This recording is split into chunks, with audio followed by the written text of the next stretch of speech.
एक बार फिर से स्वागत है आप सभी का हमारे चैनल जीटी गुरुजी पर, जहां आप सबको पता है G for grammar and T for translation आप सभी को मिलते हैं। मैं हूं आपका होस्ट, आपका दोस्त, आपका इंग्लिश गुरु प्रभात कुमार सिंह। और आज मैं आप सबके लिए लेकर आया हूं ऑक्सफोर्ड करेंट इंग्लिश ग्रामर की एक्सरसाइज 97 के सॉल्यूशन को लेकर के, जिसमें है state which of the following sentences contain phrasal verb. तो ये फ्रेजल वर्ब से रिलेटेड एक्सरसाइज है। इससे पहले मैं बता दूं, अभी आपको ऊपर आई बटन में लिंक नज़र आ रहा होगा, एक्सरसाइज 96 का है, यानी एक्सरसाइज 1 से लेकर के 96 तक के वीडियोस मैंने अपलोड कर दिए हैं इस बुक के।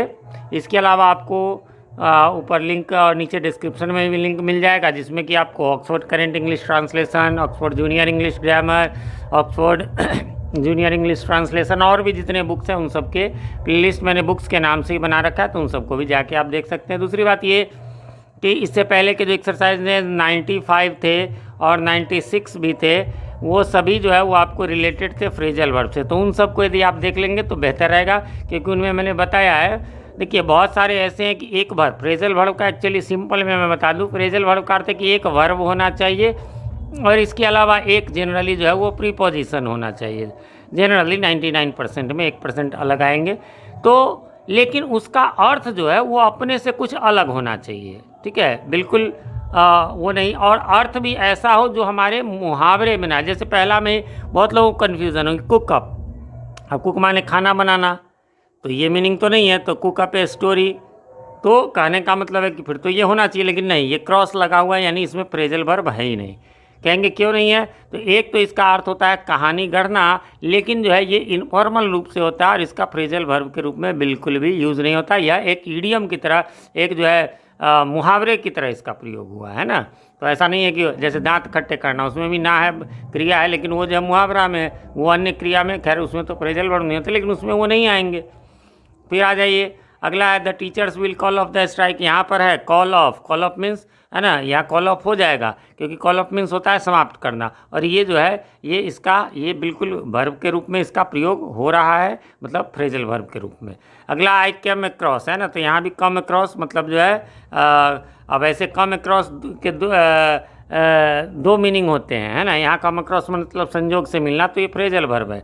यदि कम माने आना का अर्थ हो, फिर बिल्कुल नहीं। आगे बढ़ेंगे, क्वेश्चन नंबर 4 में आप देखेंगे ही पुट आउट द लाइट, तो पुट आउट जो है वो वर्ब में आता है, वर्ब की श्रेणी में आता है, फ्रेजल वर्ब है, ये बुझाना होता है। एक जो है वो आपको 5 नंबर यहाँ पर मिस हो गया है, ये जो है इसमें कोई फ्रेजल वर्ब नहीं है ना। इसका स्क्रीनशॉट मैं ले लेता हूँ ताकि करेक्शन करवा दूंगा। क्यों, तो please put out the book on the table, यहाँ सॉरी पुट आउट मैंने कह दिया, पुट का मतलब है रखना, ये नॉर्मल मीनिंग में, इसलिए इसमें फ्रेजल वर्ब नहीं है।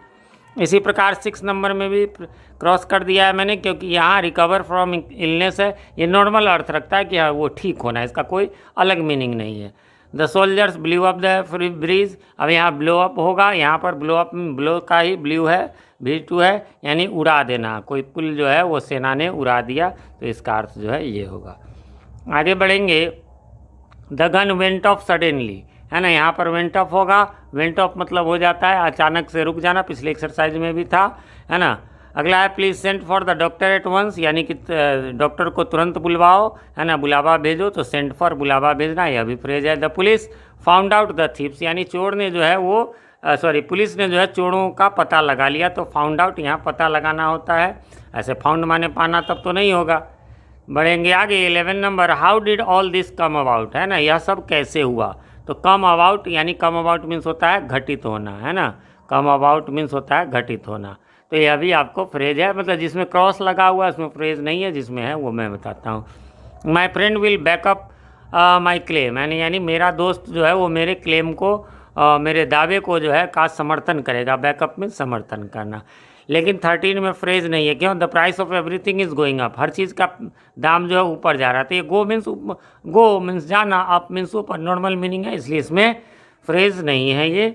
नंबर 14 की ओर बढ़ेंगे, नंबर 14 में कहता है please call in A doctor, जैसे सेंड फॉर था वैसे ही बुलावा भेजना डॉक्टर को, तो यहाँ पर भी यह फ्रेज है, यानी कि डॉक्टर को तुरंत बुलवाओ।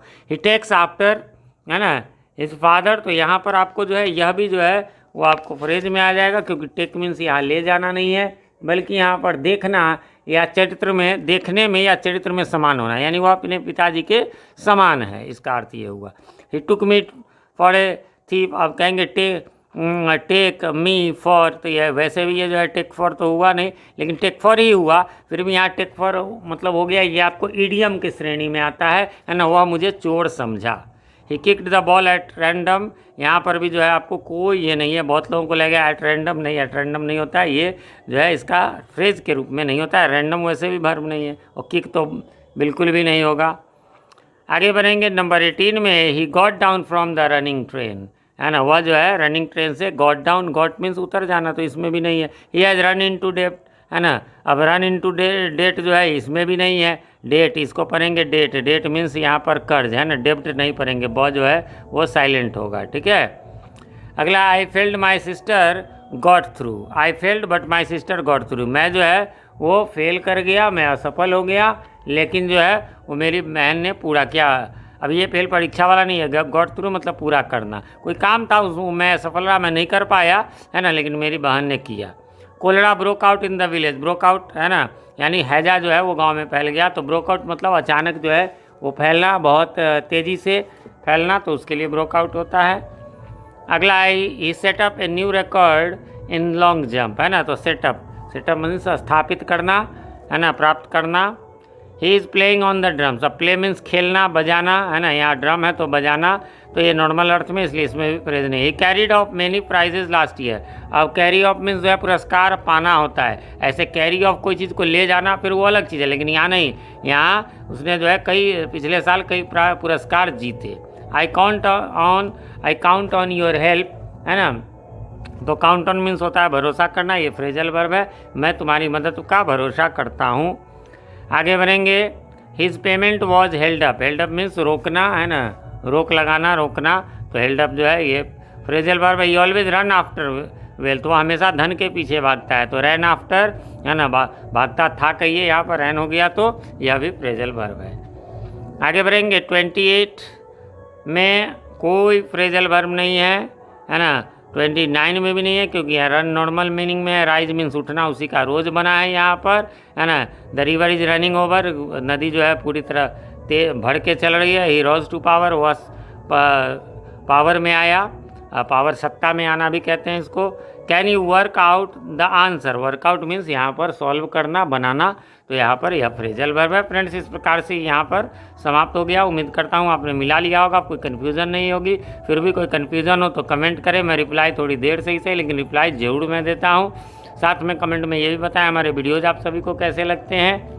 और चैनल पे नए हैं या चैनल को अभी तक सब्सक्राइब नहीं किया है तो प्लीज़ इसे सब्सक्राइब कर लें, और साथ में नोटिफिकेशन बेल में ऑल को प्रेस कर दे, जिससे कि हमारे आने वाले वीडियोज़ सबसे पहले आप तक पहुंच सके और पहले के वीडियोज़ आपको ढूंढने में आसानी हो। बाकी कोई वीडियो ढूंढने में परेशानी हो रही हो तो आपको सब्सक्राइब करने के बाद बहुत ही सिंपल तरीका है, आप लिखो exercise for example 94 current grammar या ऑक्सफोर्ड करेंट इंग्लिश ग्रामर, कोई भी 2 वर्ड भी लिख दो ना, करेंट ग्रामर, और बस साथ में क्या करना है आपको कि लगा देना है जीटी गुरुजी, और जब ये आप सर्च करेंगे तो मेरा वीडियो आपको पहले नंबर पर ही मिल जाएगा।